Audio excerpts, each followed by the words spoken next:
Hello दोस्तों, कैसे हैं आप सभी। मेरा नाम है दिव्या वर्मा और आप सभी हैं मेरे साथ इंडिया के बेस्ट स्टडी चैनल पर, जिसका नाम है स्मार्ट स्टडी 101। दोस्तों, आज हम लोग बात करने जा रहे हैं बीए सेकेंड ईयर की ड्राइंग के बारे में।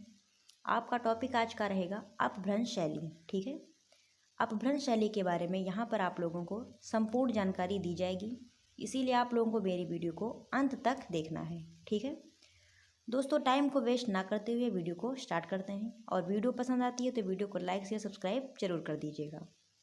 दोस्तों, आज हम लोगों को पढ़ना है अपभ्रंश शैली के बारे में। ठीक है, ये टॉपिक आपका काफ़ी इंपॉर्टेंट है, इसीलिए आप लोगों को मेरी वीडियो पे लास्ट तक बने रहना है। एक भी पॉइंट आप लोगों को मिस नहीं करना है। ठीक है, अपभ्रंश शैली का जो समय है 11वीं शताब्दी से 15वीं शताब्दी के मध्य रहा है।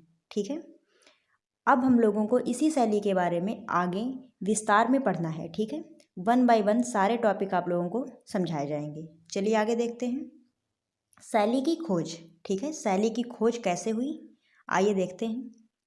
अपभ्रंश शैली की चित्रण परिपाटी की खोज का प्रथम उद्घाटन लेख 1913 ईस्वी में बर्लिन के बोल्डर कुंडे संग्रहालय की संग्रहित कल्पसूत्र वाली प्रति पर श्री हरमैन का था। ठीक है, यानी कि कहने का मतलब ये है कि अपभ्रंश शैली का जो प्रथम उद्घाटन लेख था वो 1913 ईस्वी में बर्लिन के बोल्डर कुंडे संग्रहालय में मिला था। ठीक है, और वो लेख किसका था, तो श्री हरमैन का था। ठीक है, चलिए आगे देखते हैं। नामकरण। अपभ्रंश शैली का जो नाम है वो कैसे पड़ा।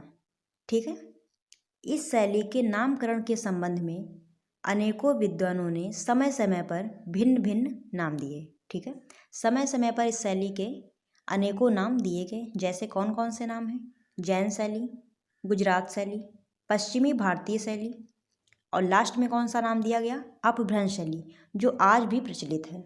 चलिए आगे देखते हैं। जैन शैली वाला नामकरण। ठीक है, जो जैन शैली वाला नाम दिया गया था वो किस आधार पर दिया गया था, आइए देखते हैं। इस शैली के चित्र प्रायः श्वेतांबर जैन संप्रदाय के धार्मिक ग्रंथों से मिलते हैं। ठीक है, दिगंबर ग्रंथों में 1427 का दिलवाड़ा के नेमीनाथ मंदिर, नेमीनाथ जैन मंदिर में लिखा गया ज्ञानार्णव दूसरा ग्रंथ है जिसमें चित्र हैं। ठीक है, जैन चित्रों पर जैन ग्रंथों पर बने चित्रों के कारण इसका नाम जैन शैली पड़ गया। ठीक है, समझ में आप लोगों को आया कि किस तरीके से इसका नाम जैन शैली पड़ा। आइए आगे देखते हैं। गुजरात शैली वाला नाम। ठीक है, अब इसका नाम गुजरात शैली कैसे पड़ा। कुछ विद्वानों ने गुजरात शैली वाला नया नाम दिया क्योंकि गुजरात में ही इस शैली के अधिकांश चित्र बने हुए थे। ठीक है, जो अधिकांश चित्र थे इस शैली के वो गुजरात शैली में बने हुए थे, इसीलिए इसका नाम गुजरात शैली पड़ा। और गुजरात में ही इस शैली का बीजारोपण हुआ था। ठीक है, इस शैली का जो बीजारोपण हुआ था वो गुजरात में हुआ था, इसीलिए इसका नाम गुजरात शैली पड़ा था। आइए आगे देखते हैं। पाद ताड़िकम प्रहसन वाले ग्रंथ के आधार पर भी गुजरात नाम की सार्थकता को सिद्ध करने का प्रयत्न किया गया। ठीक है, चलिए आगे देखते हैं। पश्चिमी भारतीय शैली वाला नाम। अब पश्चिमी भारतीय शैली वाला नाम कैसे पड़ा, चलिए देखते हैं।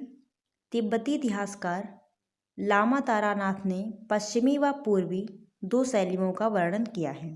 ठीक है, इसी आधार पर डॉक्टर मोतीचंद समेत अनेक विद्वानों ने इस शैली को पश्चिमी भारतीय शैली का नाम दिया। ठीक है, ऐसे इसका नाम पश्चिमी भारतीय शैली पड़ा। ठीक है, चलिए आगे देखते हैं। यह नाम अधिक उचित इसलिए नहीं लगा क्योंकि अजंता तथा एलोरा के चित्र भी इसी पश्चिमी क्षेत्र के माने जाते हैं। ठीक है, इसीलिए इसका नाम पश्चिमी शैली इन लोगों को ज़्यादा उचित नहीं लगा। आइए आगे देखते हैं। अपभ्रंश शैली वाला नाम। अब इसका नाम जो अपभ्रंश शैली इस टाइम चल रहा है वह कैसे पड़ा, चलिए देखते हैं। उपर्युक्त नामों के होते हुए भी यह विचार किया गया कि उत्तर मध्यकाल वाली इस शैली का कोई ना कोई उचित नाम होना चाहिए। ठीक है, इतने सारे विद्वान आते गए और अपने अपने मतलब तरीके से नाम देते गए, लेकिन कोई भी इसका नाम उचित नहीं लग रहा था। ठीक है। यह स्वयं प्रमाणित है कि गुजरात क्षेत्र से चली इस शैली में रेखांकन, वर्ण नियोजन तथा आकृति निर्माण में गिरावट आई थी। ठीक है, जो आपकी अपभ्रंश शैली है उसमें क्या हुआ था, रेखांकन, वर्ण नियोजन तथा आकृति के निर्माण में धीरे धीरे गिरावट आना शुरू हो गई थी। गिरावट वाले चिन्ह किसी एक क्षेत्र में नहीं बल्कि प्रायः संपूर्ण भारत के चित्र सृजन में थी। ठीक है, संपूर्ण भारत के चित्रों में गिरावट आने लगी थी। ठीक है, यथार्थ में यह समय राजनैतिक और सांस्कृतिक मूल्यों के ह्रास का था। यही अधःपतन साहित्य के क्षेत्र में भी था। साहित्य गिरावट के लिए अपभ्रंश शब्द का व्यवहार प्रयास सभी विद्वान स्वीकार कर चुके थे। ठीक है, आप लोगों को समझ में आ रहा है कि इसका नाम कैसे अपभ्रंश शैली पड़ा, क्योंकि इसके जो चित्र थे, आइए एक मिनट पीछे देखते हैं। यहाँ पर जो इसके चित्र थे उनमें रेखांकन, वर्ण नियोजन, आकृत निर्माण में गिरावट आना शुरू हो गई थी। ठीक है, इसीलिए इसका नाम अपभ्रंश शैली व्यवहार में आने लगा और सभी जो विद्वान थे वो इस मत पर सहमत भी थे। ठीक है, इसीलिए आगे चलकर इसका नाम अपभ्रंश शैली पड़ गया था। ठीक है, यही अधःपतन साहित्य के क्षेत्र में भी था। ठीक है, साहित्य गिरावट के लिए अपभ्रंश शब्द का प्रयोग प्रायः सभी विद्वान स्वीकार कर चुके थे। अतः प्रसिद्ध साहित्य सेवी व कला मनीषी राय कृष्ण दास ने इस गिरावट वाली शैली का नाम अपभ्रंश शैली रख दिया। ठीक है, अपभ्रंश का मतलब ही होता है गिरावट। ठीक है, ऐसे समझिए आप लोगों को समझना है कि जो अपभ्रंश है उसका मतलब जो है, मीनिंग जो निकलता है वो गिरावट ही होता है। इसीलिए इसका नाम अपभ्रंश शैली उचित रहा, सभी विद्वानों को उचित लगा और इसका नाम अपभ्रंश शैली कर दिया गया। आइए आगे देखते हैं।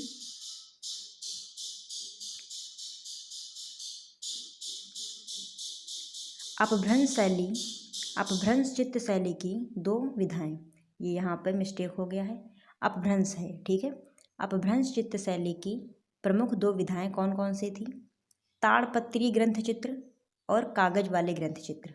ठीक है, चलिए आगे देखते हैं।